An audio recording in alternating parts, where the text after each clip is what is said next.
So guys, welcome back to my channel. Kembali lagi di Fan Channel dan kali ini kita akan unboxing paket ya. Ini STB OpenWRT RAM 2GB MMC 8GB LP10 ya. Apa itu?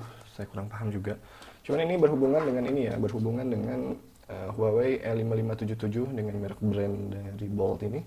Dimana sebelumnya kita coba fix TTL tapi ternyata nggak work, nggak 100% work, hanya bekerja jika kita pakai laptop, kemudian kita pakai kabelan lagi dari laptop ke komputer baru menyala ya. Tapi ketika basic ke HP itu nggak bisa. Sorry. Jadi di sini saya beli aja ini. Sebelumnya saya sempat tanya juga ke forum, lebih baik beli ini atau Mikrotik ya. Dan ya disebut beli ini saja. Ini harganya berapa bang? Ini harganya 220 ribuan. Cuman sayangnya kemarin katanya nggak ada kabelan. Tapi walau begitu ternyata tidak ada pemotongan ini. Tidak ada pemotongan budget ya. Tidak ada pemotongan harga. Jadi harganya tetap saya gitu ya. Harganya 220. Bekas fiber optik dari IndiHome. Ini STB ya. STB dan ya. Mana ininya? Kartu memorinya. Oke. Ini pakai memori berapa giga nih?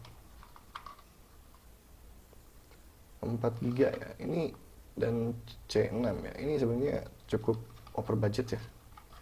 Cuman karena saya sudah tanya-tanya di sana, jadi ya saya beli di sini. Sebab jika beli di tempat lain mungkin harganya bisa lebih murah dan sudah include kabelan ya. Ini gimana ini? Begini. Sayang sekali kita tidak dapat kabelan dan hanya diberi adaptor 12 volt 1 ampere. Ini sebenarnya saya masih bingung sih dengan ini, jadi harus diutak-atik lagi ya. Semoga gampang, semoga bisa. Mari kita coba tes nanti ya. Kita off-kan dulu, kita akan tes. Ya, jadi sebelumnya kita sudah melakukan review sedikit dari STB OpenWRT, dimana kemarin kita beli yang bootingnya ataupun rootnya itu dia dari kartu memori ya, jadi bukan dari internal storage. Dan kalau bisa beli yang memang itu di kartu memori ya, biar nanti misalkan yang OS OpenWRT-nya itu misal tidak sesuai, kita lebih mudah untuk melakukan install ulang ya, ketimbang kita install ulangnya itu dari internal storage STB OpenWRT-nya ya. Ya, jadi kemarin kita itu beli yang firmware-nya itu versi 21 sekian. Dia itu punya kelebihan wifi-nya itu on, jadi bisa langsung memancarkan wifi. Namun meskipun begitu dia punya kekurangan, yakni kurang bisa untuk diubah TTL-nya ya. Kita sudah coba dari Bank Rai ini, tapi nggak bisa ya. Jadi bisanya hanya untuk device tertentu saja dan tidak bisa di semua device. Kemudian mau tidak mau saya ganti ke OpenWRT-nya itu yang versi 22.03.3 ya. Jadi saya samakan, jadi biar pas kita nonton tutorial kita samakan scriptnya itu dia sama ya. Di sini dia ada 2 script dan dua-duanya itu work ya, dua-duanya bekerja. Saya gunakan script yang kedua kalau nggak salah, tapi dua-duanya masih work ya. Dan ketika kita tes di CMD ataupun command from ya, kita ping itu dia ada TTL 64 ya. Kita coba lagi ping 8.8.8.8 ya, dan kita dapat TTL-nya itu 64 dan bisa digunakan ya. Hanya saja untuk yang firmware ini dia itu kan nggak ada wifi-nya ya.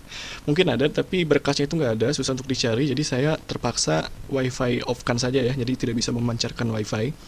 Solusinya kita harus beli yang namanya router, entah itu yang murah ataupun yang mahal. Dan di sini saya beli yang 300 ribuan dari Ryuji ya, RJ ya, RJ itulah versi 1200. Dan satu lagi, kenapa yang versi 21 sekian itu tidak bekerja di saya, salah satunya adalah karena firewall-nya beda ya, NF table-nya beda. Di sini yang versi 22 sekian itu dia firmware-nya itu ataupun firewall-nya itu versi 4, sedangkan yang versi 21 sekian dia firewall-nya itu versi 3 ya. Jadi sedikit berbeda dari topologinya, kemudian dari cara coding ataupun scripting-nya juga berbeda ya. Ya, di sini STB-nya ya, karena versinya itu versi 6 sekian dan ini versinya itu 22.033 ya. Dan tidak ada wifi-nya ya. Wifi-nya saya ubah ke ini, saya sambungkan ke Ryuji ini. Sini ada beberapa klien yang terhubung. Jadi modemnya sendiri saya pakai ini Huawei berapa tuh saya lupa, sudah lama kontennya soalnya. 5577. Tapi dia nggak bisa langsung yang namanya itu fix TTL ya. Walaupun saya sudah ganti firmware-nya. Saya sudah ganti tapi ternyata tidak bisa. Jadi terpaksa saya gunakan STB. Nah, mungkin ada yang bertanya ya, lebih baik pakai MikroTik ataupun STB OpenWRT ini? Sebenarnya kembali lagi ke kebutuhan ya. MikroTik itu dia secara scriptingnya itu memang lebih terbatas ketimbang STB OpenWRT yang lebih apa ya, dikatakan lebih luas lah kebutuhannya. MikroTik biasanya itu dia lebih ke klien ya, sedangkan ini dia untuk STB OpenWRT ini dia lebih ke untuk ya seperti itulah tunneling, kemudian untuk setting firewall lebih advance ya, walaupun memang dalam pembagian bandwidth di STB OpenWRT ini tidak akan seagresif dari MikroTik ya.